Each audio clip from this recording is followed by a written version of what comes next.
नए एक्सप्लेनर में आप सभी का स्वागत है। आज का विषय सच में बेहद दिलचस्प है। सोचिए, हमारी आंखें बिल्कुल एक बायोलॉजिकल कैमरा की तरह काम करती हैं। इस एक्सप्लेनर में हम यही समझेंगे कि आखिर ये कैमरा काम कैसे करता है और फिजिक्स के नियम इस रंग बिरंगी दुनिया को देखने में हमारी कैसे मदद करते हैं। तो चलिए शुरू करते हैं।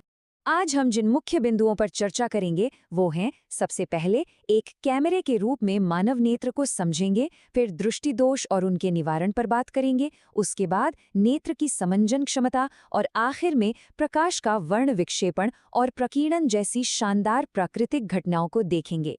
चलिए अपने पहले हिस्से की तरफ बढ़ते हैं। मानव नेत्र एक अद्भुत कैमरा। ये सच में हैरान करने वाली बात है कि हमारी आंख एकदम किसी डिजिटल कैमरे की तरह ही फंक्शन करती है। अगर हम इस चित्र को ध्यान से देखें तो आंख की बनावट साफ समझ आती है। सबसे बाहर एक सफेद अपारदर्शी आवरण होता है जिसे दृष्टिपटल कहते हैं। ये एक प्रोटेक्टिव शील्ड की तरह आंखों को सुरक्षित रखता है। और इसके ठीक आगे जो उभरा हुआ हिस्सा है ना, उसे कॉर्निया कहते हैं। बाहर की रोशनी सबसे पहले इसी झिल्लीदार कॉर्निया से टकराकर हमारे इस बायोलॉजिकल कैमरे के अंदर एंट्री लेती है। अब अंदर की तरफ चलते हैं। कॉर्निया के ठीक पीछे एक नमकीन ट्रांसपेरेंट लिक्विड भरा होता है जिसे जलीय द्रव कहते हैं। उसके बाद आता है आइरिस, जो कैमरे के अपर्चर या पर्दे जैसा काम करता है। लेकिन इस पूरे सेटअप का जो सबसे मेन पार्ट है वो है रेटिना। इसे आप कैमरे की फिल्म या सेंसर समझ लीजिए। इसी रेटिना के बिल्कुल बीचों बीच एक पीला हिस्सा होता है जिसे पीत बिंदु कहते हैं। कमाल की बात यह है कि यहीं पर बनने वाली पिक्चर सबसे ज्यादा शार्प और क्लियर होती है। अब आते हैं दूसरे भाग पर, दृष्टि दोष और उनका निवारण। जैसे किसी भी कैमरे में टेक्निकल फॉल्ट आ सकता है, वैसे ही इस बायोलॉजिकल कैमरे के मैकेनिक्स में भी कभी-कभी कुछ खराबी आ जाती है। सबसे आम खराबी है मायोपिया, यानी निकट दृष्टि दोष। इसमें होता यह है कि पास की चीजें तो बिल्कुल क्लियर दिखती हैं, पर दूर का नज़ारा थोड़ा धुंधला हो जाता है। अक्सर 10 से 16 साल की उम्र के बीच ये प्रॉब्लम शुरू होती है। होता दरअसल ये है कि आंख का गोला लंबा हो जाता है या लेंस का कर्व बढ़ जाता है। इस वजह से रोशनी रेटिना तक पहुंचने से पहले ही यहाँ पॉइंट पी पर फोकस हो जाती है। इसे ठीक करने के लिए कॉनकेव यानी अवतल लेंस वाले चश्मे का इस्तेमाल करना पड़ता है, जो फोकस को वापस धकेलकर ठीक रेटिना पर ले जाता है। मायोपिया का बिल्कुल उल्टा होता है हाइपरमेट्रोपिया, यानी दूरदृष्टि दोष। इसमें दूर का तो एकदम साफ दिखता है, पर पास रखी किताब पढ़ने में परेशानी होती है। यहाँ नेत्र गोलक थोड़ा छोटा हो जाता है, जिसके नतीजे में रोशनी की किरणें रेटिना के पार पीछे जाकर फोकस बनाती हैं। इसे ठीक करने के लिए कॉन्वेक्स यानी उत्तल लेंस का यूज किया जाता है, जो उन भटकी हुई किरणों को वापस खींचकर सही जगह यानी रेटिना पर सेट कर देता है। तो सबसे अहम बात यह है कि ये दोनों दोष एक दूसरे के बिल्कुल ऑपोजिट काम करते हैं। निकट दृष्टि दोष में आई बॉल लंबा हो जाता है, किरणें पहले ही रुक जाती हैं और इलाज है अवतल लेंस। वहीं दूर दृष्टि दोष में आई बॉल छोटा हो जाता है, किरणें रेटिना के पार निकल जाती हैं और इसका फिक्स है उत्तल लेंस।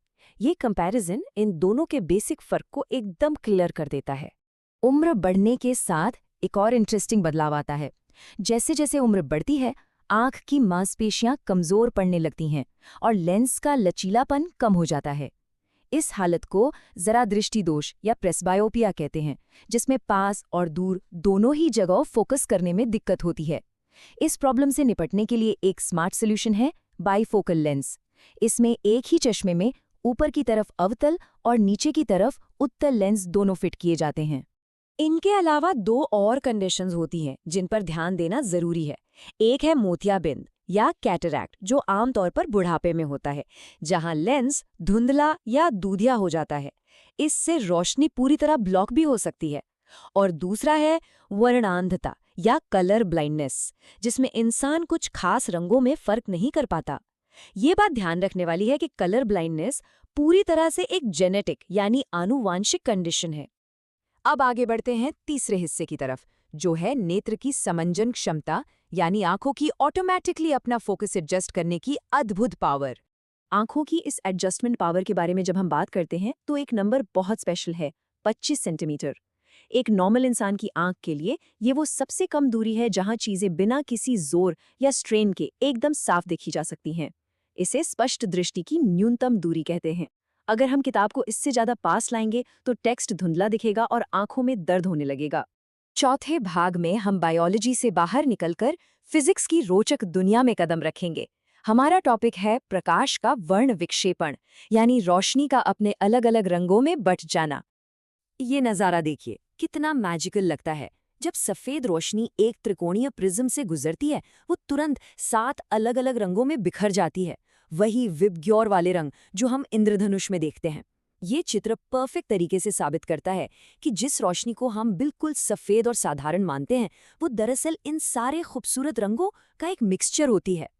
इन रंगों का ये बर्ताव दरअसल उनकी वेवलेंथ यानी तरंग दैर्ध्य पर डिपेंड करता है। इसे ऐसे समझिए, लाल रंग की वेवलेंथ सबसे लंबी होती है, इसलिए ये हवा में सबसे कम बिखरता या स्कैटर होता है। वहीं दूसरी तरफ बैंगनी यानी वायलेट रंग की वेवलेंथ सबसे छोटी होती है, इसलिए वो सबसे ज्यादा बिखरता है। ये एक बेहद बेसिक फिजिक्स का रूल है जो आगे चलकर हमारी प्रकृति के कई बड़े राज खुलता है। और इसके साथ हम आ गए हैं इस एक्सप्लेनर के आखिरी और सबसे शानदार हिस्से पर, प्रकीर्णन और प्राकृतिक घटनाएं। यहाँ हम समझेंगे कि कैसे हवा में तैरते छोटे छोटे कण रोशनी का पूरा रास्ता ही बदल देते हैं। तो सोचिए जरा, जब भी सुबह सूरज उगता है या शाम को ढल रहा होता है, तो वो इतना बड़ा और गहरा लाल क्यों दिखाई देता है? ये कोई जादू नहीं है। ये रोज आसमान में होने वाला एक खूबसूरत इवेंट है जो पूरी तरह से फिजिक्स के इन्हीं नियमों पर टिका है। इस रहस्य को सुलझाने के लिए हमें प्रकाश के प्रकीर्णन यानी स्कैटरिंग ऑफ लाइट को समझना होगा। दरअसल जब सूरज की किरणें धूल, धुएं या गैस के छोटे छोटे पार्टिकल्स वाले वायुमंडल से गुजरती हैं, तो वो उन पार्टिकल से टकराकर हर दिशा में फैल जाती हैं। बस रोशनी के इस तरह बिखरने को ही प्रकीर्णन कहते हैं। अब ये सनसेट से कैसे जुड़ा है? जवाब बिल्कुल क्लियर है। सुबह और शाम के वक्त सूरज हमसे सबसे ज्यादा दूरी पर होता है। उस दूरी से जब रोशनी धरती तक आती है, तो उसे वायुमंडल की एक बहुत मोटी परत को पार करना पड़ता है। इस लंबे रास्ते में छोटी वेवलेंथ वाले रंग जैसे नीला और बैंगनी वो हवा में ही पूरी तरह बिखर जाते हैं। बच जाता है सिर्फ सबसे लंबी वेवलेंथ वाला रंग, यानी कि लाल। और यही लाल रंग हमारी आंखों तक पहुंचता है, जिससे सूरज हमें लाल आग के गोले जैसा नजर आता है। तो इस पूरे एक्सप्लेनर का निचोड़ क्या निकला? जरा सोचिए इस बारे में। एक तरफ लाइट और एटमॉस्फेयर का इतना कॉम्प्लेक्स फिजिक्स काम कर रहा है, और दूसरी तरफ हमारी आंखों के अंदर का बायोलॉजिकल लेंस उस लाइट को परफेक्शन के साथ प्रोसेस कर रहा है।